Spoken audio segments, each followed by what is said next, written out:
Question 1. So question 1 is looking at the relationship between a complex number and its complex conjugate. So we just need to investigate which of these facts is always true. So what I'm going to do is go through each one and just investigate to see which one isn't true. Starting with this one. So we're just taking our complex number as x plus yi, and obviously the complex conjugate with a minus in the middle. Right, so the first one is the complex conjugate and the conjugate of the complex conjugate. The complex conjugate is that, and the conjugate of it is just going to change that minus to a plus, so therefore it's z, so therefore that is definitely always true. What about this one?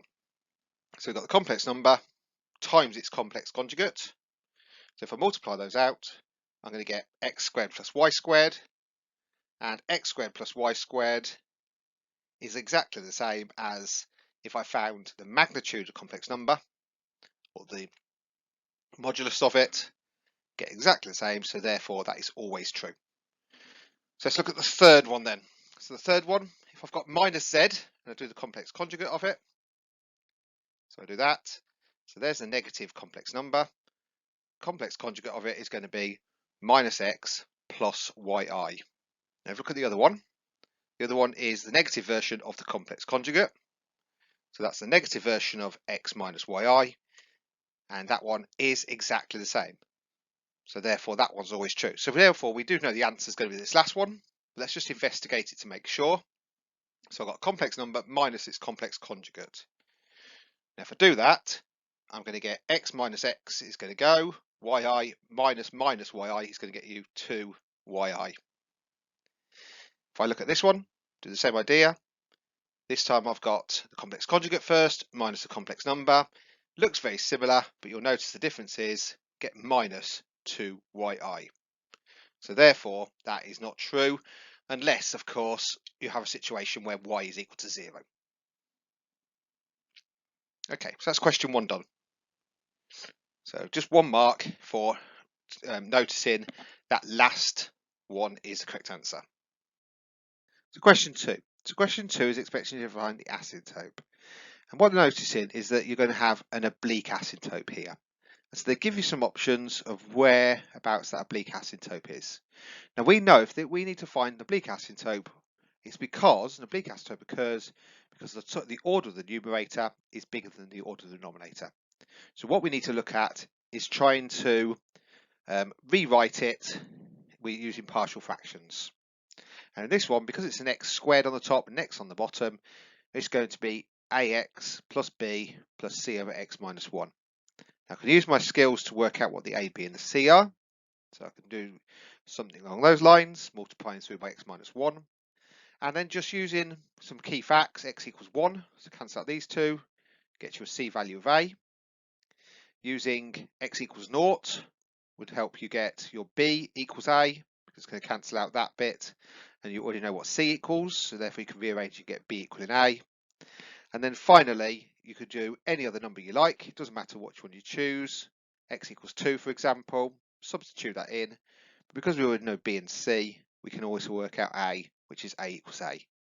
So therefore, I know that this equals this. Now, if I look at the limit of this function as it tends towards infinity, yes, we know this is going to blast off. Okay, and we'll sort that out later. What we're looking at is the fact that this part here basically gets so big that this part becomes meaningless, leaving you ax plus b. So it tends towards ax plus a, not ax plus b, ax plus a. So it's tending towards that one just there, which is this choice just here. So in this case, it tends towards that, so that will be your oblique asymptote. It will never reach it, but it does tend towards it.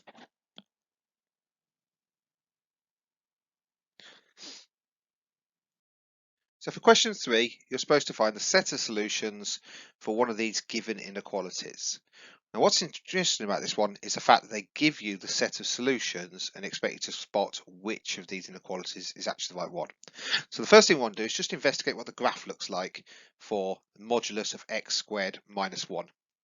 I've also plotted in the line 1 because each of these is either greater than, equal to or less than 1.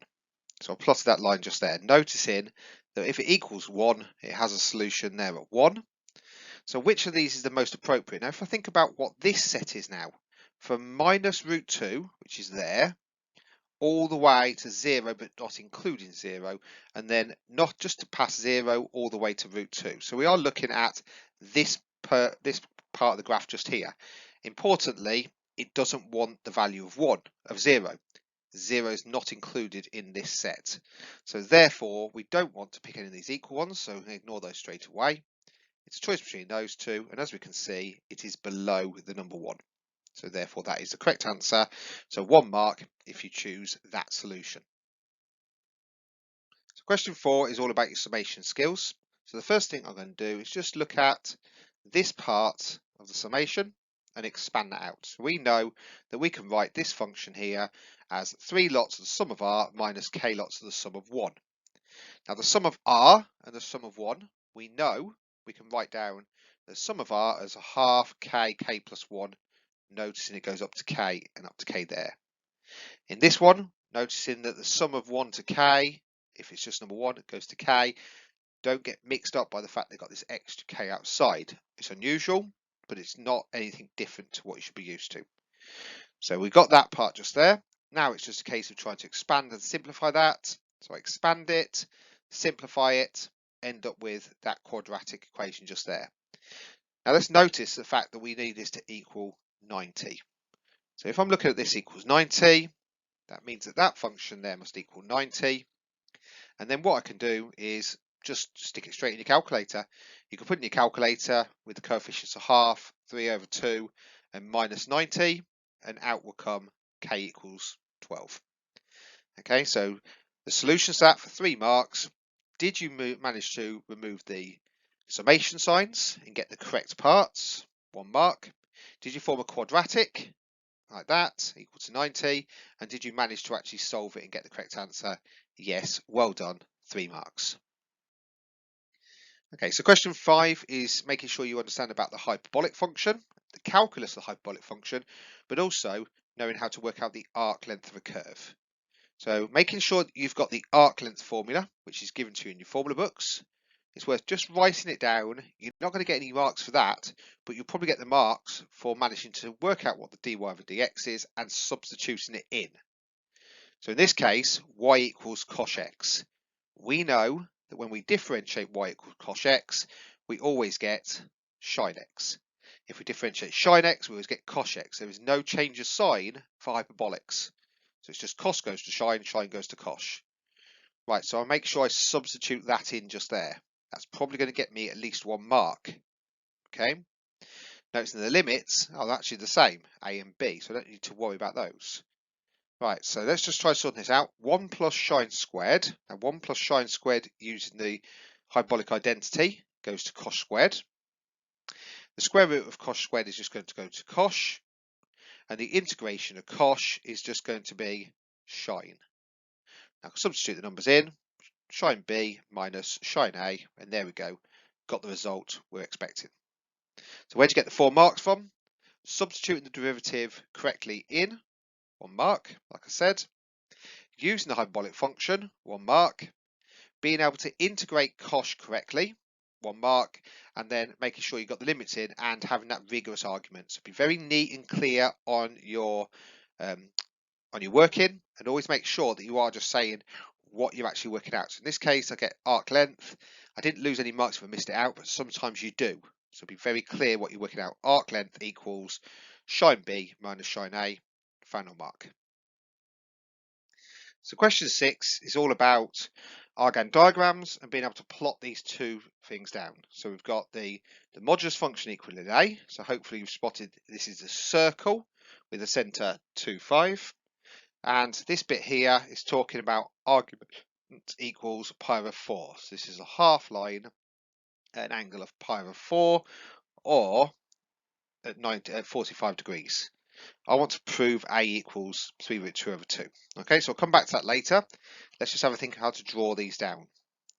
So there's my circle and there's my half line. I've noticed this question is talking about what's the very least value of C can be, least value, so that A just touches this half line. Okay, so it's the very least value. So what I'm doing, I'm trying to calculate that distance from there to that half line. Okay, right, so how could I go about doing that then? Well, I could do it using some trigonometry. I could use it by the fact that I worked out both these equations and find out where the intercept, or I can do it using the fact that this is a circle, so therefore I can work out the gradient of the radius line. In my case, I'm looking at just working out the two equations, so the equation of the circle. And once I've worked out the equation of the circle, I've also worked out the equation of the line. This is because it goes off at 45 degrees, it's just y equals x. And because I'm looking for where these two cross, I can then substitute that into there. So I get this equation, noticing that y equals x, I can just place that for x. I can expand it, I can simplify it, and I end up with this quadratic equation. Now I'm looking for where that line just touches that circle. So I'm looking for its tangent. I'm looking for when the discriminant equals 0. So I'll make a note of that for the examiner. I tell him I want to find the discriminant equals 0. Once I've decided that the discriminant equals 0, I then work out the discriminant. So in this case, it would be this. What would the a value be then? A squared would equal 9 over 2, which gets me an a value of 3 root 2 over 2. Okay, so I said there's multiple options on that one. As soon as you know it, you can just solve it using any type of geometry you want. Okay, right, so where does the marks lie then? Because it's worth 6 marks. So we got set. Did we manage to get the line y equals x? Did we use the fact that there's a half circle as a tangent? So that's what I did just there. And did I form an equation? Yes, I did form an equation. So I've got that part. Did I get the final correct equation based on my method? Yes, I've got my final equation just there. And then once I've done that, I obtain a value for A. And I make sure that I'm nice and clear through all my working, including explaining the discriminant part, to get me my final rigor mark. Okay, you can see on here there's all different types of options. You could do it by gradients, you could do it by geometry like a right angle, or you could do like the method I chose. So the examiner's expecting you to pick whichever method suits you.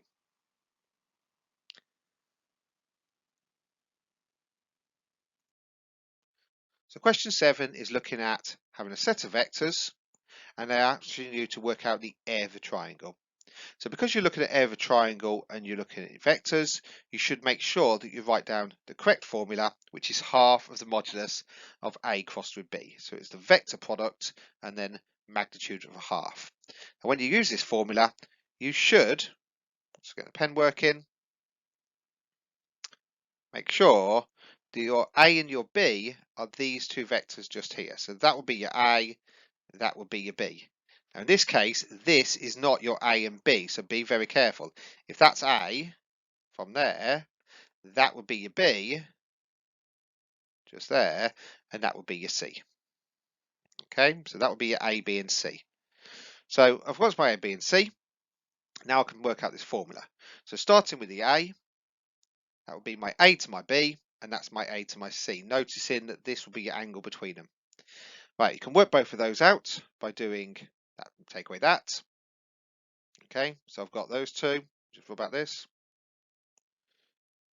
Get in the way. And you've got your AC as that one. So I've worked out my AB, I've worked out my AC. I've got my formula stuffed in, and I've noticed that I just have to work out the cross product. So I can work out the cross product however I like, or you can use your calculator for it. And then you get this answer as 9,5 minus 13. I've got to work out the magnitude of that. At the end of the day, I want a scalar quantity at the end. So I work out the magnitude of that, square root of half, so divided by 2. Work out the answer to that, 5 root 11 over 2. 4 marks. Where do the 4 marks come from? Did you form two vectors from A, B, and C? At least one of them correct. So well done if you manage to get either of those correct. You get 1 mark. Obtains the correct vector product. So in other words, working this bit out and getting 9,4 minus 13. Using your vector product in the correct formula. And then finally getting 5 root 11 over 2. Now this one's a bit mean, because if you notice in the mark scheme, they're saying you must state area equals. Now in my case, I've got this continuous line from the area of equals this all the way through to my end result. So the examiner's looking for that. Area of triangle. If you want to be absolutely certain, at the end you could write area equals 5 root 11 over 2. But as long as you've got this followed root, you will get that final rigor mark. Okay, so just be very wary of that. Any break in this, okay, means that you should really write area equals at the end. So for 7b, they just want you to make sure you can write out the equation of a plane, checking that you understand what the r, the n, and the k values actually are. So the first thing we can do is work out the n value. Now the n value we've already worked out. It was at A crossed with B. So we've already worked out the normal vector in the previous question. So that one was fairly straightforward. Okay, so this is why it's only worth 1 mark. Any point on the plane can be used to help you work out the k value. So 452 was the a value. So I'm going to use 452 as my r.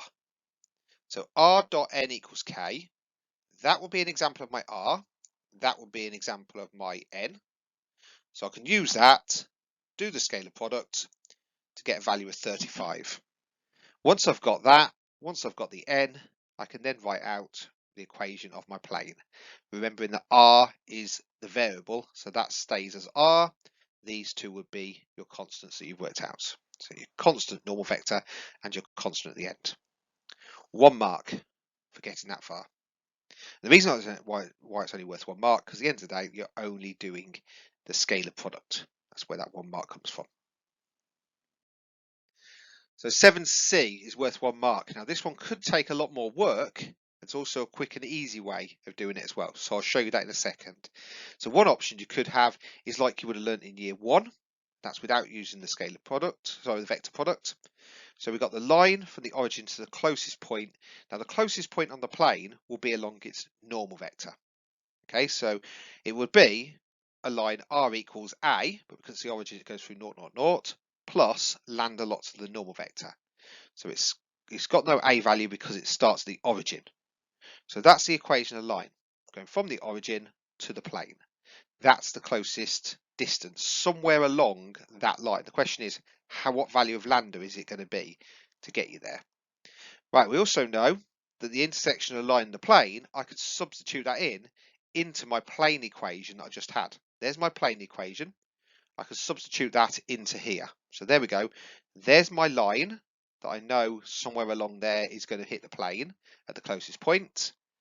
There's my plane equation, so I'm substituting that into there.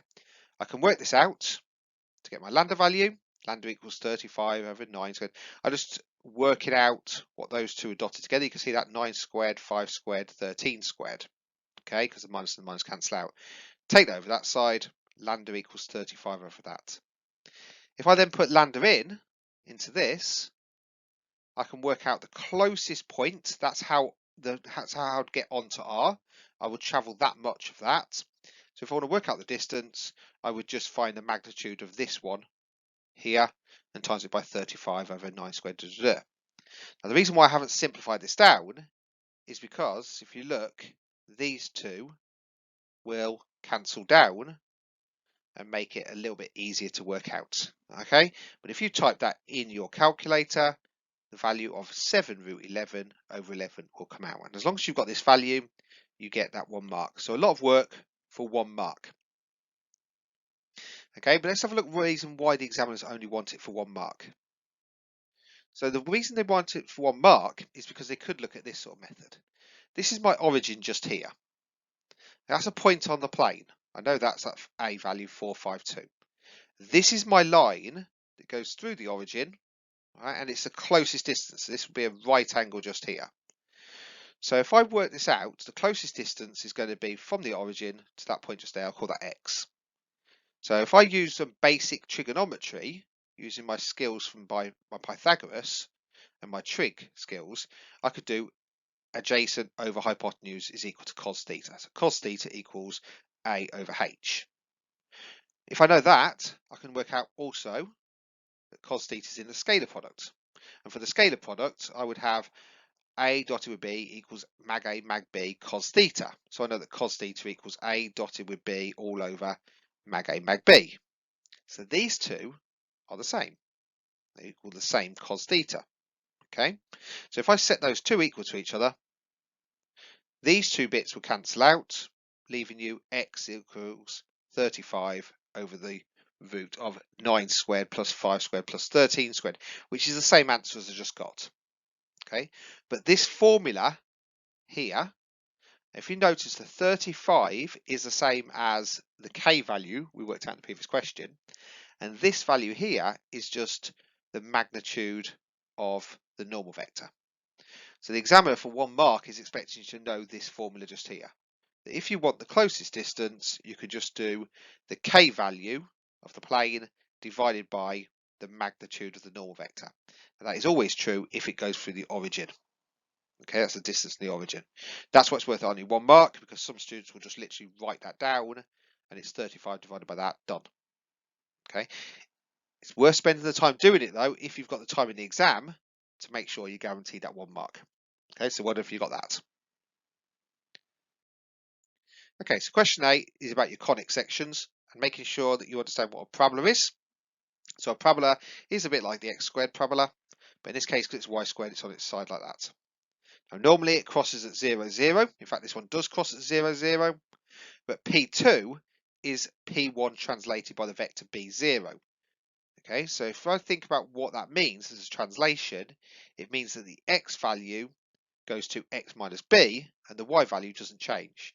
So it's worth just making sure that you write down P2 first of all. So the equation for P2 is going to be y squared equals 4ax minus b.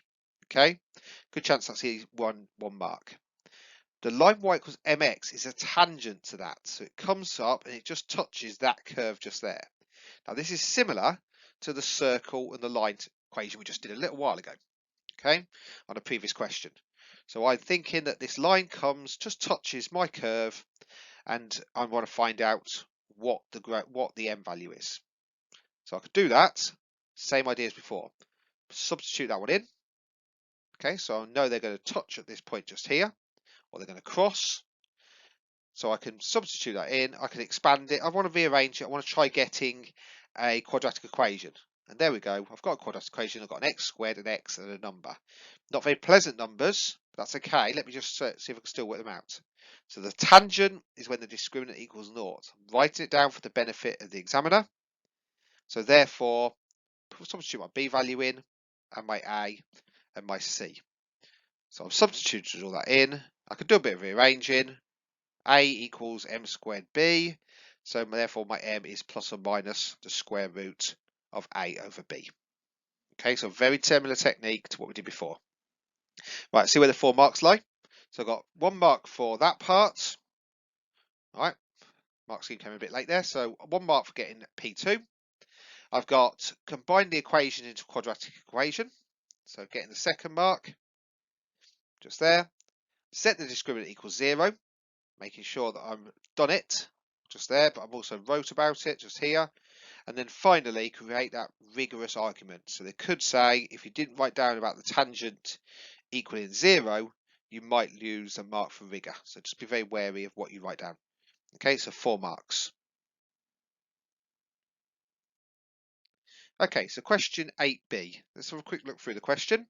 Notice a couple of key things here. It's talking about a region, so there's probably some integration going on. It's talking about being bounded between certain things, so definitely probably using integration to work out the area. But then these key things come up. It's rotated through 2 pi to form a solid volume. So you should be thinking volumes of revolution. Now we know this graph is parabola like that, so we did that on the previous question. And it's got a tangent line, and they're only picking the positive tangent line this time, coming up like that. So a quick sketch should look something like this. So there's my tangent line coming up. The negative version I'm ignoring that goes down here. That's my plus and minus root of a over b. So I've got this area that's bounded by the curve, by the x-axis, is what it's saying, and also this value just here through d. So we're going to try calculating the point D first of all. Now the point D is where these two equal each other. So when does that equal the equation y squared equals 4a? That's that equation there. When does that equal this line? When I substitute it in. So I can substitute that equation in. And when I substitute it in, I get ax squared equals 4ab. So I've got my quadratic from there. I want to work out the solution to it this time. I'm not looking for where two lines cross. All right, I'm looking for I'm looking for where the solution, where the two lines actually do touch each other just there. So I'm going to find, I can cancel out the a because a can't equal 0. So I'm allowed to cancel it out. It's probably worth noting that a cannot equal 0. So therefore, I can divide by it. Once I get down to this equation, I've noticed x minus 2b squared, or you can use the quadratic formula. And so therefore, at this stage, I can say that x will equal 2b. So x equals 2b. I don't need to worry about my y value because I don't care what this value is up here. I just need the limits. The other limit is this one just here. Now that will be when y squared equals 4a lots of x minus b equals 0. Right, because it's when the y value equals 0. So I can find out when it intercepts. So I put 0 in here. 0 squared equals 0 equals 4x minus b. Oh look, 4a can't equal 0. So that leaves x minus b. So therefore x will have to be b for that to equal 0. So I've got my two limits. Okay, so let's look at the formula then. So for the formula part, we need to remember that we're looking for the volumes of revolution. So the volume of revolution formula is that. Again, notice that I'm writing volume equals to be nice and clear. So my volume equals pi lots of y squared dx. I can put my two limits in. I want to go between b and 2b. And then I can think about what the equation is that I'm trying to use. So it's this equation just here. And what's nice about it is that the y squared is already sorted. Y squared equals 4a lots of x minus b. So I don't need to worry about doing any sort of weird rearrangements. I can just substitute that part straight in. Right, so the integration of this, well, 4ax is going to go to 4ax squared over 2. And 4a times b would get me 4ab x. I can also just take the 4a out, which might make it a little bit easier because 4a is a constant.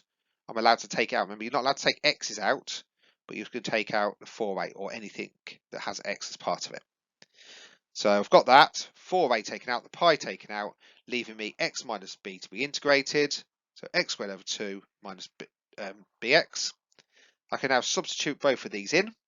So substitute my 2b in, get 4b squared minus 2. I can substitute 2b into there, get minus 2b squared. And I can substitute b in. So I've got b squared over 2. And I can substitute the 2b in as well. The b into this part as well, get minus b squared. Minus b squared, because I'm taking it away. So be careful with your signs. You used to make a silly mistake. Let's sort these out. These all go together, leaving you 2a b squared pi. Okay, so it ends up being that nice, neat answer at the end. So for 5 marks, let's just see where you get the 5 marks from. So in the first part, if we'd done the marking here, we would have got, did you form a quadratic equation? Yes, 1 mark. So you've got some sort of quadratic equation being formed there. Did you, form a quadratic equation? So it's equal to this, that's the quadratic part. Did you find the value of d? Yes, that's when we got the 2b part. Did we write the correct integral for b? So this is on the second part. Here, we did write the correct volume formula. And don't forget, it's not just remembering the equation, it's substituting it in as well. So always make sure you do the substitution part. 1 mark, so that's the third mark there. Correct integrals in terms of their limits, yes. And then did you manage to work it out? Yes, we did. You can ignore the last bit. It's saying about if you'd actually done it through A and then transferred it across, you can still get the marks. Okay, but you have to have a very rigorous argument for that, and you should still get the same answer at the end. In this case, 2ab squared pi. Okay, so question 9 is looking at the eigenvectors and eigenvalues. This should be autopilot stuff. You should all be able to just work out eigenvalues and then for their eigenvectors from any matrix. Now this one's a bit more nasty. If you prefer to change it straight away into decimals, there's nothing wrong with that. These are all nice decimals. Look, 0.2s, 0.4s, 0.6s, 1.3s. So it's very easy to change into decimals if you prefer. Okay, just be wary of that if they are, if you have to do any rounding. So whichever way you want to do it, it's always the same idea. So find that characteristic equation, use it to find the lambda value. So lambda taken away from the leading diagonal, that times that minus that times that must equal 0. Work all this through. Nice form, quadratic, however you want to do it. Like I said, if you've done it with decimals, that's okay. And then use your calculator. It does work out nicely into 2 lambda squared minus 3 lambda plus 1 equals 0. And then you can get your lambda equals the 2 eigenvalues. So you've got your 2 eigenvalues. Now you're going to work out the corresponding eigenvectors. So that's when you're putting number 1 back into this equation and multiplying it by xy. So let's do one at a time. So when lambda equals 1, we substitute it in. So we're doing that equation there minus 1 from that and that, which is where you get 0.2 minus 1 is minus 0.8. 1.3, take away 1 is 0.3, and these two stay the same. So I multiply it by xy, I should get the 0. Okay, 0 at the end. So what do I get then? So if I do that, I'm going to get that times that is 0, and 1.6, 0.3 y equals 0. That should really have a line underneath. It will be in bold because it's a 0 vector, of course. So once I've done that, I notice that these two are exactly the same equation. All right, they're identical equations. They can both be written as y equals 2x. So rearrange both of those to get you y equals 2x. Remember, that is not an eigenvector. An eigenvector is any vector along that line y equals 2x. So an example of an eigenvector there would be 1 across 2 up. Okay, 1 across 2 up would be along in the direction of that line. So there's my eigenvalue. There's a corresponding eigenvector. Right, let's do it again for 0.5. So for 0.5, substitute that in. So it's 1 over 5, take away a half. It's 13 over 10, take away a half. These two left alone. Okay. Multiply by xy gets you the 0 vector. Okay, so just pretend that's bold. So when I do that, minus 0.3 times x, 0.4 times y equals 0, but also minus 0.6 times x and 0.8 times y gets you 0. And again, notice that these two equations are identical. All right, so they're identical equations, and they boil down to the fact that 4y equals 3x. Okay. Again, that is an equation of a line, but you want the direction of that line. So any vector that works in that equation. In cases like this, it's always easy just to sub in the opposite numbers. So when y equals 3, x equals 4. So 4 times 3 is 12, 3 times 4 is 12. So 4, 3. All right, 3 for y, 4 for x. So that would be an equation in that direction of that line. And there is my eigenvector. Let's see where the 5 marks come from. So did you form a characteristic equation and solve? That's what we did here. We formed the characteristic equation and we solved it. All right, I'm allowed one mistake in there somewhere, so be careful. All right, but that doesn't mean that you probably might get some follow-through marks. Did I get the correct eigenvalues? Yes, yes. Did I use those, all right, either of them, to get one of the eigenvectors? So yes, I did. I did it here. I got a correct eigenvector. I then get the marks for accuracy. So did I actually get the correct eigenvector for lambda equals 1 or any scalar multiple of it? Yes. So 1, 2 would be fine. 2, 4 would be fine. Minus 1, minus 2 would be fine. And I get the second accuracy mark for doing the same with 0.5. Okay, so 5 marks. Okay, so let's look at 9b then. So in 9b, they're just expecting you to know how to write the u and the d part in this diagonalization form. Now, this is a very straightforward 2 marks if you've just managed to get the previous bit. They don't need you to work out u to the minus 1. They're just saying to you, can you find the vectors u and d? So let's look at u first of all. All right, just making sure from the previous bit of work, I've got my eigenvalue as 1 and a corresponding eigenvector as 1, 2. I've got the eigenvalue of 0.5, corresponding eigenvector of 4, 3. Once I know both of those, I can easily write down my UD.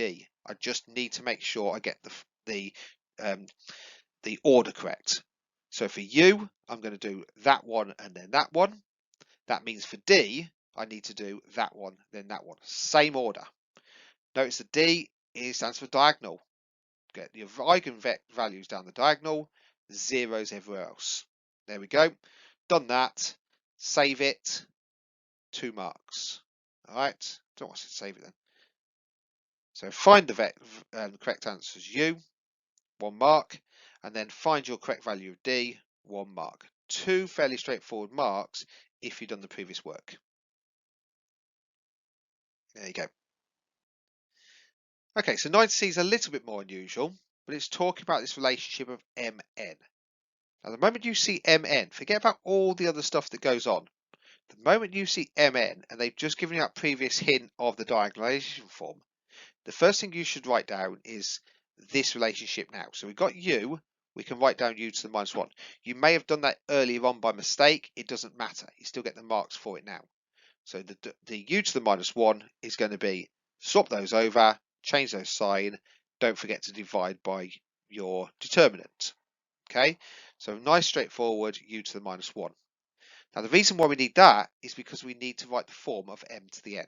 So m to the n is exactly the same as u d to the n, u to the minus 1. That formula there should be ingrained in your heads. All right.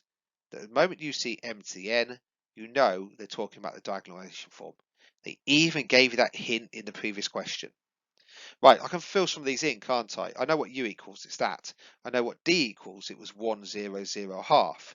I also know what u to the minus 1 is, it's that. So I can substitute it in. I'm just pulling that minus a half, the minus a fifth side to the front. There's my u. There's my d to the power n. There's my u to the minus 1. Okay, along with that bit. Do not forget that bit. Right, what can I do here? I can bring that power inside. So really, that's 1 to the n, 0.5 to the n. Well, 1 to the n is just 1. So if you wrote 1 there, that's fine as well. Okay, just making sure I'm clear. It's 1 to the n, 0.5 to the n. So there we go. That's my m to the n. Let's look at what the question is saying then. As n gets bigger and bigger and bigger. Okay, now as n gets bigger and bigger, this is just going to be 1, so that's not really going to get affected anyway. It doesn't matter how big n is, it's always going to equal 1. But as n gets bigger, 0.5 to the power n is going to get smaller. It's a half in it each time. Half, then half of a half is a quarter, then half of that is an eighth, and so on. So when this gets really big, this bit is going to start to tend towards 0. And that's the only bit that's involving n. So this limit here, this limit as n tends towards infinity, only affects that cell just there. And we can see that that cell is going to go towards 0. So the answer for L is going to be that. I can work this out. I can do it in any order I like. So that times that, then times that by, then times by minus a fifth. Dump it in your calculator if you want to. However you want to work this out, you can calculate those 3 vectors times together and then times by minus a fifth. And if you do it, you end up with that vector just there. So let's look where the 4 marks come from then. Did you get u to the minus 1? Yes. Got 1 mark there. You might have got that from the previous question. Multiply their matrices in the correct order. So yes, u, d, u to the minus 1. Don't forget the minus a fifth. If you put it in there, you'd still get the marks. It's a bit messy though. All right, because you might be mistaken to take away a fifth of this vector. Okay, so it's better to ship it to the front. Did you start using the correct limit? And be careful with your notation, so making sure your notation is correct. Yes, so that's what we've done here.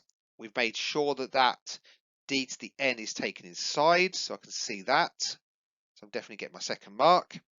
For the limit part, did I use out the d to the n? Yes. D must not contain zeros and ones. That's fine. That's if you've got a follow through mark. That's what they're talking about there. Then once you've done that, did you correct the correct L at the end? Notice in this question, if you just got the correct L and wrote it down, you would get the full 4 out of 4s. There's no 4 out of 4. You don't need to show all the individual working. You can get the marks straight away. Right, so 9D. 9D again is a little bit unusual in the fact that you've had to work out the L already. So if I just take that L and just have an investigation on what happens to any vectors, x, y, after they've been multiplied by that transformation matrix. So if I take any vectors, then that's where they're going to go to. So minus 0.6 times x goes to that one. 0.8 times y goes to that, and so on for the other one. So they go to both of these. Now I'm not talking about these being an eigenvectors and eigenvalues, so we're not doing this is equal to 0, 0. We're looking at these as being our new x and our new y values. So I'm going to call that my x dash and that y dash. And what I want to do is I want to try using this and getting a relationship between just x, y and x dash and y dash. If I can form a relationship between these two, that would be my new equation. Now if you look, these two are almost identical. In fact, if I just double that top line, these two would be identical. Now if those two parts are identical, that means that those two bits are going to be identical. So we end up with y dash is identical to 2x dash. What line do all of these points go to? 2x equals y. If you didn't have the dashes on, you still get the marks. 2 marks. 1. Did you obtain the correct equation of the image? Y equals 2x. Obtain the correct answer at the end? Yes. Okay, so correct equations of the images? Yes. And then at the end, did I get the correct equation? And they allow you to have the dashes in there. It won't be any problem at all. Okay, so question 10, proof by induction. Now, by now, with all the proof by induction questions, you should be used to the 3 steps. And the 3 steps are starting with checking true for n equals 1. Okay, also be aware that where it does actually start. In this case, it is starting at n is equal to 1. So we're checking true for n equals 1. We just substitute it in. Yes. Yes, I get that answer. That equals 12, and just make the comment, therefore it's true. All right. In this case, therefore it's divisible by 6 for n equals 1. So you're checking the first one. You check the first answer is correct. You then assume that it's true for any given number. Okay, so my given number is k. This is your assume. It should be check, assume, check. So I'm assuming true for n equals k. So in other words, f of k equals k cubed plus 3k squared plus 8k. And I'm assuming that's true. So therefore I know that this answer comes out to be something like 6a. Okay, some multiple of 6 because I can divide by 6. It's divisible by 6. I'm assuming that's true. Okay, so once I've assumed that's true, I then check for the next number along. That's the proof by induction. What's the next number along? Now when n is k plus 1, I need to substitute that into this formula. So if I do f equals k plus 1, I substitute k plus 1 into there, I substitute k plus 1 into there, I substitute k plus 1 into there, and end up with this equation. Okay. Now I could just put it all together and write it as a cubic equation, but what I'm going to do is I know that part of it is divisible by 6. So I'm going to try to make use of the first bit of work. Now I'll notice that that and that are pretty much there. If this was an 8k, then I know that bit would be divisible by 6. So what I'm going to do is I'm just going to put part of this over here. Okay, so part of this 6 over here, the rest of it can go on the 8, and I get the 8k. So that I know is divisible by 6 because that is the bit I assumed.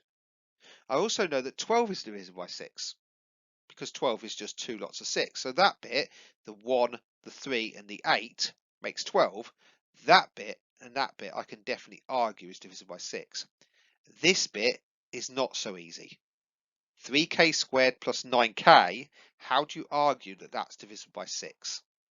Now there's a couple of choices. You could factorize it and you could talk about what numbers it forms. Okay, so if you factorize it and you could talk about the fact that if it's divisible by 6, it could be 3 consecutive numbers. You know, if you had something like k plus 1, k plus 2, then you can say that 3 consecutive numbers is definitely divisible by 6 because a 2 goes into it and a 3 goes into it. Now you could do something similar with this. Notice you've got a 3 and a 9. So they're both divisible by 3, but then you could argue that the other part could be divisible by 2, but you have to prove it. Okay, I've opted for something different. I'm just going to have an investigation of what happens to all the different numbers. So I'm going to do proof by exhaustion. I'm going to try every single possible number into here to show that it's divisible by 6. Now when I say every single number, I can't go and do 1, then 2, then 3. I'm going to look at the odds and the evens. So if I look at the even numbers, okay, just what I've done there, that's 6a because that's the first bit. That's okay, that's divisible by 6. And that's 6 times 2. That's definitely divisible by 6. So it's this bit I'm going to investigate now. So for even numbers, k equals 2b. Okay, that's how you could write an even number. So if I substitute that in, all right, 2b, so I'm looking at just the even numbers, then I would get that plus that equals 12b squared plus 18b, and that's definitely divisible by 6. So if k is an even number, this bit here is also divisible by 6. If k is an odd number, that's the relationship of 2b plus 1. And if I substitute 2b plus 1 into this formula, I would get 12b squared plus 30b plus 12. And that is also definitely divisible by 6. So it's true that it's divisible by 6 for all even numbers. It's true for all odd numbers, and that exhausts every single possible number. So therefore, this is always divisible by 6. And that can close my argument. F of k is divisible by 6. F of k is also divisible by 6. Okay, because if that's true, that's definitely true. We can see that there. But also, I have a starting position. And seeing as number 1 is true, then that means that number 2 will be true, then number 3, then number 4, and therefore everything else greater than 1. All right, so that same thing with proof by inductions. Check, assume, check. Form your argument. Let's see where the marks lie in this then. So always start with this because you always get a mark for it. Did you check and make the statement? You lazy mathematicians out there that don't make the statements are losing marks. So did you do it? Yes. Did you make the statement? Yes. 1 mark. Did you assume the result is true for n equals k? Yes. Okay. It's a bit misleading this one. I would expect you to probably write that bit down as well. Okay, although they might give you the marks just for the words. Did you obtain the difference between k plus 1 and f of k? That's this bit just here. All right, this argument just here of taking it out. Now this is a bit different to how I've done it. Okay, but you'll still get the same marks for the argument. I just want to show you something different. So here we go. We've found the difference. Yes, I've pulled that difference out. So therefore that's 1 mark. Did I deduce a difference of 3? Well, I didn't, and I didn't look at the differences of 2. Okay, in other words, pulling these bits out. But I did do something similar to that, my alternative method of looking at odds and evens. So I'd get the marks for the odds and evens. I then complete a rigorous argument and mention about how it's true. So don't forget your closing statement. That's where your rigor mark comes in. So 6 marks for your proof by induction. Right, so question 11. So a line looks like that and a second line looks like that. So they're giving you 2 equations of lines in different forms, in Cartesian form and in vector product form. The first thing I want to do is make sure I write them in vector form so that I can actually do some work. So there's L1 just there and there's L2 just there. And I want to find out the shortest distance. So I'm looking for the shortest distance between those 2. What's important about that is when they are 90 degrees to each other. So I can use the vector product to help me work out the answer to this. I could do that, okay? Or you could use what we've practiced in year 1, and we've practiced a lot. So what I'm going to do is I'm going to do the sorts of things we practiced to death in year 1. So starting from the origin, just put those on because that's my these 2 vectors just here. That's how I get onto this line. A lot of messy numbers in this, so we need to be careful. You can make this a little bit easier to work with by times them all by 4, okay, to have it as 12, 32 and 5. That would be okay, but not this one because this is a point on the line. That has to be set. So it could help if you want to neaten it up, but you don't have to. Okay, right, so how do I do it? Well, I want to work out the equation of the line PQ. If I can work out PQ, then I can set it as a dot product against L1 and then a dot product against L2, because each of those dot products are going to equal 0. This is perpendicular to L1 and L2. So it's dot product with the direction of L1 equals 0, and it's dot product in the direction of L2 equals 0. But first things first, how do I work out P to Q? Well, I need to start there. I need to go back to a known point on the line, down to the origin, and then back onto L2, and then all the way down to Q. So it's going to be L1, and L2 that I use. And because I'm going back on myself with L1, it's take away that one. So my PQ will be that vector just there minus this vector. So minus 2 is minus 4. 0 minus minus 4 is 4. And 3 minus 5 over 4 is 7 over 4. Plus that minus that. Okay, so there's my equation of PQ. I could write it together in that sort of hideous form like that. Okay, so now I've got PQ. I know that the direction of that is perpendicular to the direction of this line. So that's important. And both of them are going to equal the 0 vectors. Oh, sorry, just 0 in this case. Right, so I can work those out, can't I? PQ dotted with L. Remembering, it's not all of L, it's just the direction of L. So that dotted with that equals 0. Gets me that equation.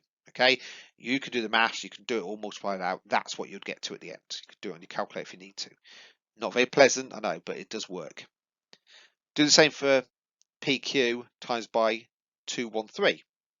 All right, so that times 2, that times 1, that times 3. Number crunch it all, gets you this vector just here. Notice 2 simultaneous equations. Can I work out the mu and the lambda values?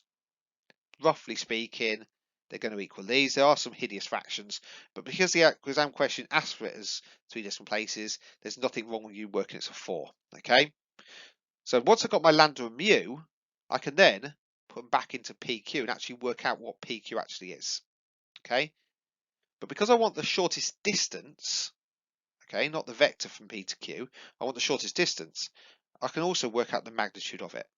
So there we go, I've put my numbers in. So I've put my lambda and my mu into it. I'm looking at the magnitude of this. So that's that squared, that squared, that squared, square rooted. And I get the vector, sorry, the answer as 5.18. That bit of work on there, again, is something you just need to practice to death so that you know how to do it when it comes to exams. Right, a lot of marks on this one. So let's make sure we got them all. Obtain a position vector for L1. So position vector. Did you get that for L1? Yes. Very easy to make that silly mistake with 5 over 4. Remember that when you see that a question in Cartesian form, it has to be x, y, and z. In this case, when it was 4z, they were trying to trick you out. Did you get the correct direction vector? Yes. Did you get the correct position vector? Yes. Did you obtain the correct vectors between the two lines? So that's P to Q. Yes. It's talking more about this bit here. Did you get this bit correct? Yes. Did you calculate the scalar product of general vectors of lines? Yes, I did. That's going to do this 2 parts. Or if you use like the vector product, which you can use, similar to the previous question. And then finally, did you manage to put the numbers in and get the shortest distance? Yes. And did you get the answer of 5.18? So a lot of marks on there, but there's also a lot of areas just to make silly mistakes. Very common to make this mistake at the 5 over 4. Forgetting and accidentally putting in just the numbers, and also very easy to make silly mistakes with all those number crunching. Okay, so just persevere with it and just hope you get the answer at the end. Last mark was for the accuracy. Okay, so question 12 then. So question 12 starts off with just 2 people having a conversation about this equation, and Abel's just made the simplest of mistakes. He's just made the common mistake of saying, if this is a root to that equation, 2 minus 3i, then the other root is 2 plus 3i. And that is true if the coefficients are all real. So the 2, the m, the p, and the 91, if they're all real, then Abel would have been correct. But m and p are real numbers. Sorry, it's not, doesn't say they're real numbers, so you can't make that assumption. State one extra piece of information that will make p and m if m and p are real numbers. Okay, real coefficients. 1 mark. Okay, oh, it says allow you to have m and p are integers. That would be fine as well. 12b then. So what I'd do is see that basically Bonnie is right. Can I show that Bonnie's right, that you can't actually solve it? Now, the way you're going to do that is just basically by contradiction. All right. If I can find more than one set of values for m and p, or more than one set of roots for this equation here, then I know it's going to be impossible to solve because there's shown there's more than one solution and you don't know which solution will be right. So the first thing I want to do is just show him Abel's solutions. So Abel said if I had 2 minus 3i, if I had 2 plus 3i, and my third root, I know that would equal minus 91 over 2. Okay, I can see that because of the 91 at the end. 91 divided by 2. Be careful. Okay, it's negative because it's negative plus negative. So there we go. I could work out what the other missing root is with a bit of simple maths. I get my third root as minus 7 over 2. Now that shows that I've got 3 different roots. And if those 3 roots would form their own cubic equation. Now if I can show that there's another set of roots with 2 minus 3i, then I would get another possible solution, so therefore Bond is correct and Abel is wrong. What you could also do is you could work out the m and the p from that if you want to, but you don't have to. You can either show there's 3 separate roots, or find different values of m and p. It's your choice. Okay. Right, so another solution then. Well, I have to pick 2 minus 3i as one possible answer. For the other ones, I'm going to pick anything I like. Now I'm going to make life easier for myself. I'm picking 91 over 2. So when I come to try and work out this this gamma symbol here, it just cancels out nicely. So if I do that, what's gamma going to be? Well, I can cancel out the 91 over 2. I could have chosen minus if I wanted to. It doesn't really matter. Then they cancel nicely, leaving me minus 1 over 2 minus 3i. Using my skills to neaten it up, I can see that gamma equals 2 over 5 plus 3i over 5. You can type that in your calculator if you want to, and it will tell you that answer. What's important to notice though is I have 3 different roots, and if I've got 3 different roots, I would have a different pair of m and p. And if I've got a different pair of m and p, then Abel's not necessarily correct. And if he's not correct, you can't tell what is the correct answer. So therefore, Bonnie's right. Make a statement to explain that fully. All right, so there's 2 possible solutions that would lead to different m and p values. Okay, so different values for m and p. And that's the key bit, making sure you explain that. Therefore, there's not enough information to solve the problem. You need an extra bit in there. Okay, you need to know another root, or you need to know a value for m or p. Okay, so that's what I've got so far. Let's see where the marks come from. So find one possible pair for m and p. I didn't do that. Find the root of plus or minus 7 over 2 in this case. Yes, I did. Okay, so I found Abel's other solution. And then, for the second mark, use the products of roots to find another possible pair of complex roots of the cubic. That's what I did. I found another pair of complex roots. And then I also made it quite clear in my statement what I was doing. So there's your 2 marks there for the first bit. Find another pair of possible complex roots. Yes, I did that. So I'll get the second mark because I got one of them right. Use find another pair. Finds another pair of possible complex roots. Because don't sign error. So I've got the two pairs. I don't need any more than that. I only need to contradict it. Then once I've done that, complete a vigorous argument to prove that Bond is correct. Explains that it's possible more than one pair of m and p. That's what I've done here. 4 marks. Okay, so question 3 is just saying, why is this an improper integral? So why is this integral here improper? Now this is a fairly straightforward one because you can clearly see they've got an infinity in there. So for 1 mark, it's just saying there's an infinity in it. It's not defined at the upper limit. The more difficult ones could be when you've got a value in there like 0 and you have to show that it's a 0 doesn't work, so therefore it's not defined as 0. Or you might have one where there is some part within it, an asymptote within it, where it's not defined, so therefore it's an improper integral. But this one is very straightforward, just noticing that it's got infinity as one of its limits. Okay, noticing that infinity is its limit. 1 mark. So question 2 actually wants you to do the integral now. So the first thing you want to do is, because it's improper, is to change that infinity to a p. And then we'll investigate later on as p tends towards infinity. That's what it means by the limiting process. We'll come back to that later on. The first thing we need to do is just solve that integral just there. Now hopefully you're looking at that and going, oh, it's integration by parts. So I can integrate it by parts. U equals x squared goes to 2x, and if I integrate the e to the minus 2x, I would get v equals a half e to the minus 2x. So nothing too strenuous with that bit. I can then substitute both of these in. So there we go. Unfortunately, it's not quite finished because this bit will have to use integration by parts again. So I can use it integration by parts again. All right, I can do it again, but I'm not going to write it all out. So it's the same bottom bit, but this will be x to 1.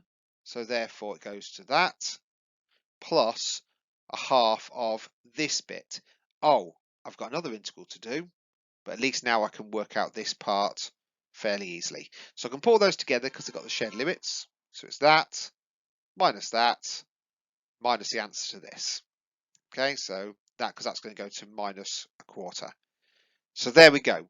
I've got the answer to my integral. I've just got the limits now. If I put both those limits in, so I've got all the p values plus, minus, but it goes to all pluses, the values with 3 subbed in. So there we go. I've solved it. Now I need to investigate the limit process. I want to look at the limit here. Now I want the answer to this integral, so it's a limit as p tends towards infinity of this. Now what's important is noticing that p squared e to the p, all right, minus p, sorry, is always going to go to 0. This bit overpowers this bit. So therefore this goes to 0. Therefore this goes to 0. And clearly for this one, e to the minus 2, and then this going to tend towards infinity, this bit will be 0 because it's tending towards the asymptote at naught. You can write those down in words, or you could just say, look, I've done the limit, so therefore this is going to go to 0 minus 0 minus 0 plus 25 over 4 e to the minus 6. Okay, but it's that writing out the notation, making sure you're clearly writing out your limits in process. Okay, if you want to write these ones out separately, just saying they go to 0, that would be fine as well. Okay, guarantee you the marks, but you won't need to. You can get the full 9 marks by doing that. Okay, let's see how you get the 9 marks from that page then. So did you use integration by parts twice? So I've done it once, twice. You know, even if I got it wrong, I've demonstrated I had to do it twice. So you get 1 mark for some sort of demonstration. But then you get quite a lot of marks for actually getting it right. So did I obtain the correct expression for u and v? Yes, that's behind it over here. So I'll get the marks there. I can clearly see I got it right. Correctly applies integration by parts the first time. Yes, I've done it the first time. Did I then correctly apply integration by parts the second time? All right. Yes, I did. And did I get the correct expression, for integration with or without limits? But I've got it with limits, so therefore I get that extra mark as well, that accuracy mark. So a lot of marks for doing integration by parts there. Did I find the integral as a limit? That's this bit. I'm looking at it as a limit. Apply the following process correctly. So that's me doing that from there to there. I'm applying this process. If you want to write down any of these separately, that's fine. You could say that goes towards 0, that goes towards 0, that goes towards, as p tends towards infinity. But you can get it from just getting that final answer. So substitute the correct lower limit in. That was here. So I'll go back a step. I get the marks here for correct lower limit, and therefore did I obtain the correct bit. Those 2 marks were the other way around. Okay, so you get full marks or 9 marks for getting that final answer. Okay, so 1 mark there. So that 1 mark was for the limiting process, yes, 1 mark was that, and then the final mark back to obtain the correct value. Right, number 14 then.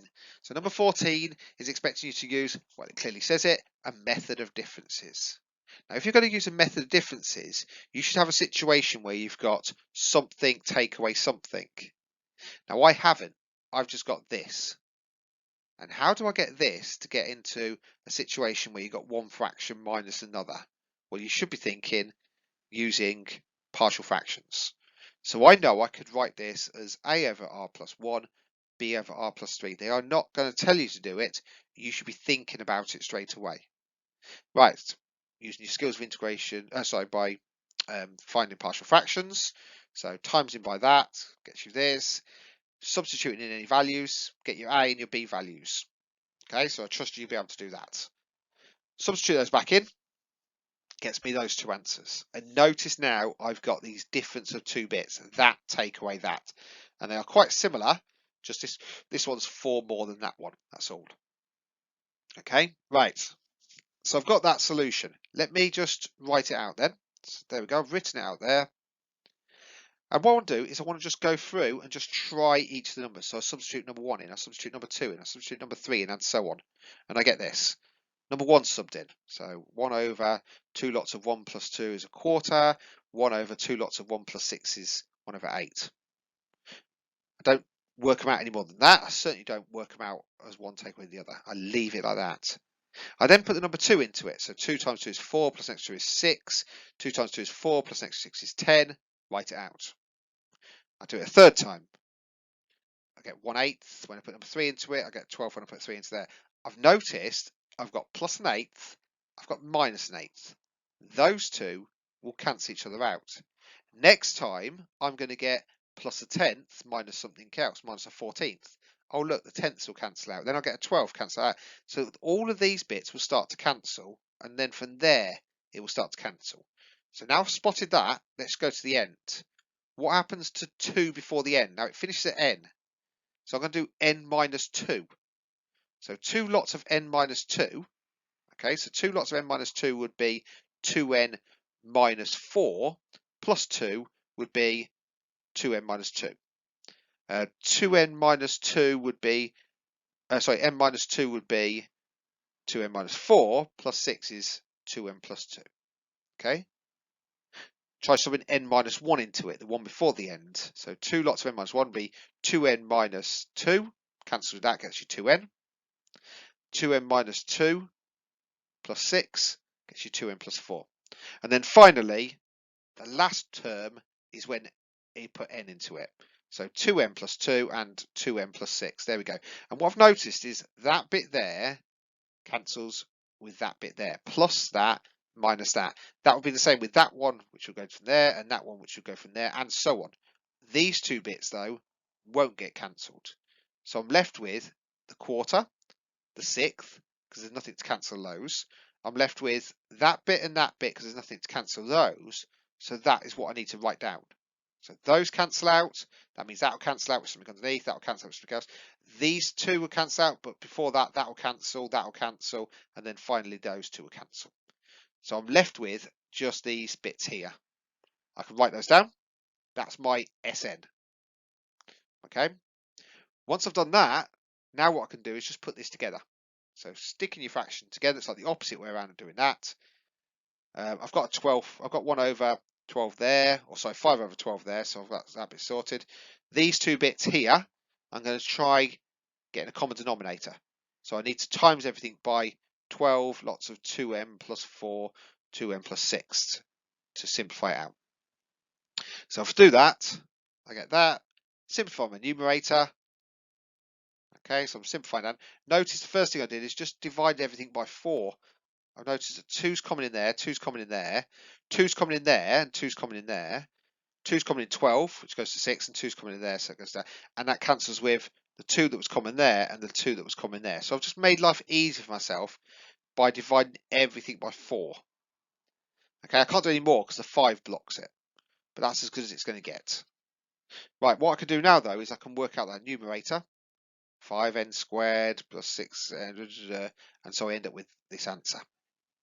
Okay, right. Let's have a look where the marks come from then. So did I use partial fractions? Yes. Okay.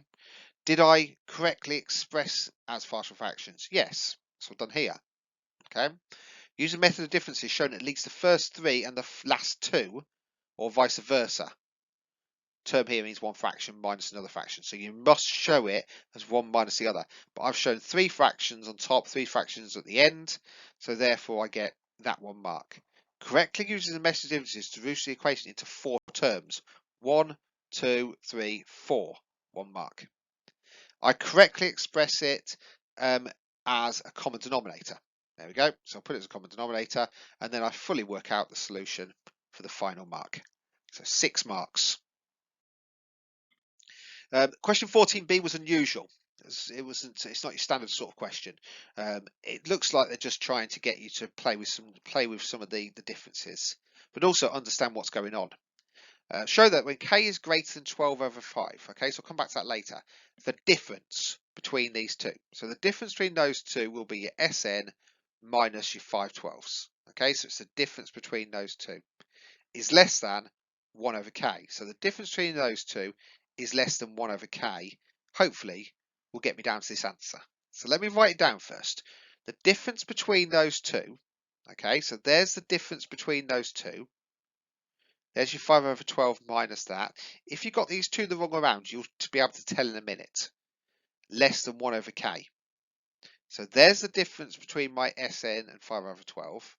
And I know it's going to be less than 1 over k. Right, let's have a play with this and see if I can neaten it up. So I'm going to put these two together first of all. That's what I'm doing just here. Oh look, 5 lots of n squared cancels with that minus 5n squared. I'm stuck with a minus 13. So I can neaten that bit up though. Okay, right, what's important at this though is because k is greater than 0, okay, and because n is greater than 0, because n is the number of terms, so you start at 0 and you start at 1, you go up, then it means they're both positive. And because they're both positive, when I multiply these across, I don't need to worry about my inequality sign. Remember, inequalities flip round when your times are divided by negatives. So I'm making the statement that these two are positive, so therefore I'm allowed to rearrange like this. So that is true. Okay, that goes to 12n plus 30. That is your 12n plus 2, n plus 3. If you got the wrong way around, I said earlier on, this will be negative here. And you will soon realise that's what's wrong. It went the wrong way around. Okay, so because they're both positive, I don't have to change that side about. Therefore, I get down to that answer. Right, can I simplify it a bit more? Yes, I can. I can put everything to one side and I can see now I've got a quadratic. 2n squared, n and a number. So if I'm looking at solving this next, I can use my quadratic formula. All right, I can pretend it's an equals to 0 and I can use a quadratic formula. So let me just make it equals so I can solve it. There's my b value subbed in, my b squared minus 4ac all over 2a. That's what it's 2 times 2 is 4. No surprises what this is going to go to. It's going to go to k minus 5 plus or minus k squared plus 1 over 2. It goes down to that answer just there. But the question is now, how do I get rid of the plus and minus, and how do I know which way round this equal sign is going to go? And that's the final bit that's important to do with this bit just here. As k is greater than 12 over 5, so it's positive. As k is positive and n is also positive, then we know that it can't be negative up here. All right, k minus 5 minus the square root of whatever, okay, is going to be a negative value if k is less than 12 over 5. All right, so therefore you can't have it as negative. Also, if k is positive, which it is, all right, if k is positive, that means that this bit here can't be negative. Just here, this n value has to be bigger than this. So therefore, you can make that argument at the end. As long as those two, because you know both of those are going to be greater than those, the n value has to be greater than this bit just here. If you try sticking in the 12 over 5, you'll notice this comes out to be 0.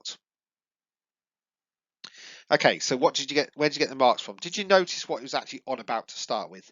The difference is equal to that. So there we go. They allow you to have Sn for that. They give you a mark for it. Did you simplify that left-hand side down? Yes. Okay. Did you arrange the equations and note that the denominators are positive? Yes, I did. Yes, I did. All right. If you don't do that, you don't get the mark. Did you write down the inequality and get a quadratic? Yes, I did. That's that bit. And then I started using the quadratic formula. Did you obtain the correct roots? Yes, I did. Okay. And then did I give that rigorous argument? Yep. Mine's at the very least, but you need to make some sort of argument about the reasons of why we get rid of the minus and why it's a greater than just there. So there we go. Full marks. Okay, so the final question then. So on question 15, what's the value of r? Now, again, this one's a little bit unusual in the sense that they give you the differential equation and you've got to figure out where some of these bits come from. So if I just look at that differential equation, at dx over dt, and I work out where these bits come from, I've noticed that the 0.02 is from the rate divided by the amount in the tank. It's a 16 litres per minute divided by 800 litres. It is your rate divided by your number of litres. Okay, so I can notice that 16 divided by 800 is 0.02. Now I can use that fact just there, and knowing where that 0.02 comes from, to help me work out what r equals, because the 16 is the flow out from A to B. So if I want to work out the flow from B to A, I want to work out what's flowing into it, that's why it's the plus, then I can write it down like this, r divided by 800. Each tank has 800 litres in it. Okay, so I know B's got 800, so it's some amount of the 800. Okay, now I know that fact, I can write down r divided by 800. I'm also just referring to this differential equation just here, and I know that that bit just there is equal to 0.005. Bit of rearranging gets me r equals 4. 2 marks. Where did the marks come from then? Using the capacity of the tank, okay, which is what I did there, and getting the correct answer of 4 just there. Okay, so 15b is a bit more tricky, but you're trying to notice where this mu equals 3 comes from. Now, what we do know is that the tanks are remaining equal. They never actually overflow, they just stay at 800 all the time. So what that means is that what flows in and out of the tanks has always got to be equal. Now, if I think about tank A, if you look at tank A, you'll notice that the flows coming in and out of it are the 16 and the 4. The 16 is flowing from A to B, and there's 4 flowing back from B to A. So there should be a flow of 12 litres per minute flowing out of that tank. That means the water coming into it has to also be equal to that 12 litres per minute to make sure it's always level. Okay, so 12 litres are flowing out, so 12 litres per minute must be flowing in. Now, if I've got 12 litres per minute, and I know that I get this weird number 36 at the start of my differential equation, that's where that flowing in comes from. So 12 times mu equals 36, so therefore my rate of flow has got to equal 3 litres per minute. Okay, so did I get 12 litres per minute flowing into A? Yes. Did I divide the 36 by the 12? Yes, I did. And did I get the 3 at the end? It's not 3 litres per minute, sorry. Yeah, it should be 12 litres per minute, but that's where they get the 3 from. Okay, and then did I get a rigorous argument? That would be enough as a rigorous argument. Okay, so if you didn't manage to get the previous 2 questions, that wouldn't be the end of the world. What's important is making sure you get these 9 marks just here. And solving coupled differential equations is something that is always the same. Okay, always the same process. You just need to be careful because there's some horrible numbers floating around. But the first part is always identical. Pick one of the equations. It doesn't matter which one you pick. Pick one of the 2 equations, either of them, and just rearrange them to work out what in this case, what the y value would be, or if you pick this one, what the x value would be. So if I'm picking that top equation, I rearrange it and I can work out what y equals. So y equals this equation here, which is all to do with x. Okay. I'm also take that equation just there and I differentiate it as well in terms of t. So I take one equation, I rearrange it, I take the same equation, I differentiate it. That's your start of all these coupled differential equations questions. Okay. So once I've differentiated it, I get dx over dt all squared. I've got 36 disappears because it's differentiating it. This bit here is going to go to dx over dt and dy over dt. Remember, I'm differentiating in terms of t. Now, the reason why you do that is because now you can substitute in to get rid of this dy over dt. And if I substitute this second equation into here, I end up with, go from that equation, I end up with this. Okay, so I've got that bit and that bit's the same. Now I've substituted, I've got x. But I've got a problem. I've lost the dy over dt, but I've gained a y value just there. But I've also got an equation here, which is to do with y. That is why you took an equation, you rearranged it for y, and you took an equation, you differentiated it. Okay, so you substituted in again to get here. So what do I end up with is with that equation, I've just expanded that out. So you can see that's all I've done. That y value, I can substitute in this second bit. So what do I end up with? I end up with the equation like this. Okay, and notice that there's no y's or dy over dt's in sight. It is a differential equation only in terms of the x value. Right, I'm going to neaten that up to get down to this differential equation.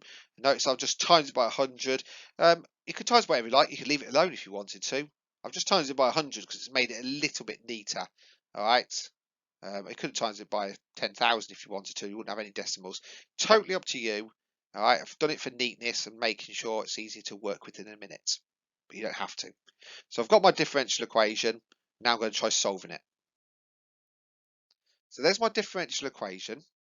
Let me just find the complementary function. I've noticed that it is something I can find an auxiliary equation for. 100 lambda squared plus 4 lambda plus 0.03 equals 0, where x equals e lambda t. So I can find that out. So then once I've done this, I can use it in my calculator, get me two answers. Lambda equals minus 0.03 or lambda equals minus 0.01 in my case. Right, once I've done that, I can write out what my complementary function is going to be. AE to the minus 0.03t plus BE to the minus 0.01t. I can also work out a particular integral. Now, a particular integral is going to be looking at this side here, the 72, and picking something to do with 72. Now, in this case, that is a constant, so my x value could just be a constant. Right, I substitute that into here. Differentiate it gets you 0. Differentiate again gets you 0. So that makes life really easy. I would just have 0.03 times a, because that's my x value, equals 72. What's my a going to be? 2,400. Put those two bits together, and that's going to get me my general solution. So my general solution is x equals my complementary function plus my 2,400. Okay, that's the x bit done. Do not forget you want it for y as well. So how do I find y? Well, if I've got x, I haven't used this formula just here. Okay, I can use this formula just here. I can work it out by substituting the x and the dx over dt. Remember that I rearranged this equation at the very start. So I've got a y equals equation.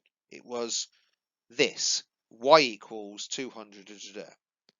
If I differentiate the x, which I just did, just there, so I've differentiated this and got this, I can substitute it into here. I can also substitute the x into here, and that would give me something just in terms of t. So I'm going to do that. That's me substituting my dx over dt. That's me substituting my x. So substitute both of those bits in. Let me neaten this up. And there we go. I get my y equation. Okay. If I had opted to do that equation first at the start and use that one subbed in, then what would happen is I would have got this equation out first of all. Exactly the same, but first of all got that. Okay. So I've got differential equations for x and y, but they have these extra a and b terms in them. They're both the same a and b's, so I just need to work out what they are. Right, I also know at the very start there was no salt water in any of the system. Okay, so when t equals 0, there was no salt in x and there was no salt in y. So therefore when t equals 0, x equaled 0 and y equaled 0. Now I can make use of that by substituting t equals 0 into these equations. If I did that, I noticed that x equals a plus b plus 2,400. For the y equation, y equals -2 plus -2 plus 2b equals 2,400. However you want to do it, all right, add 2 lots of that to that, whatever you want to do, you can work out what the a and the b values are. A is going to be -600, b is going to be -1,800. That would give me my 2 equations like that. So there's my 2 particular solutions. Okay, a lot of work there. Let's look where the mark scheme gets its 9 marks from. So where did my marks come from then? Well, the first bit is, did I differentiate one of the equations? It didn't matter which one you picked. Did you differentiate it? Yes, I did. 1 mark. Okay. Did I substitute? This is where people lost marks. You have to substitute not just the dy over dt into it, okay, but also this second bit of y. You want an equation that's only got x's in. So 1 mark there. Did I form a second order differential equation? Yes, I did. All right, I get that bit. Could have got it there. Okay, argument is you could have actually got it there. Okay, so there's your first 3 marks. Next 3 marks. Did I obtain the roots of the auxiliary equation? Yes, I did. Okay, so I got my auxiliary equation, dumped it in my calculator, out came my 2 answers. Did I find a valid particular integral? Yes, I did. A valid particular integral is 2,400. And then did I find a general solution of either x or y with my particular integral subbed in? Yes, I did. Okay. And then for the final 3 marks, did I get the solution for both x and y? Yes, I did. There's my x from the previous line, and there's my y. Did I use the initial conditions, okay, to find the constants? Yes, I did. And then did I write my final 2 solutions for my last 3 marks? Okay, if you managed to get all of that with that heavy duty maths, very well done.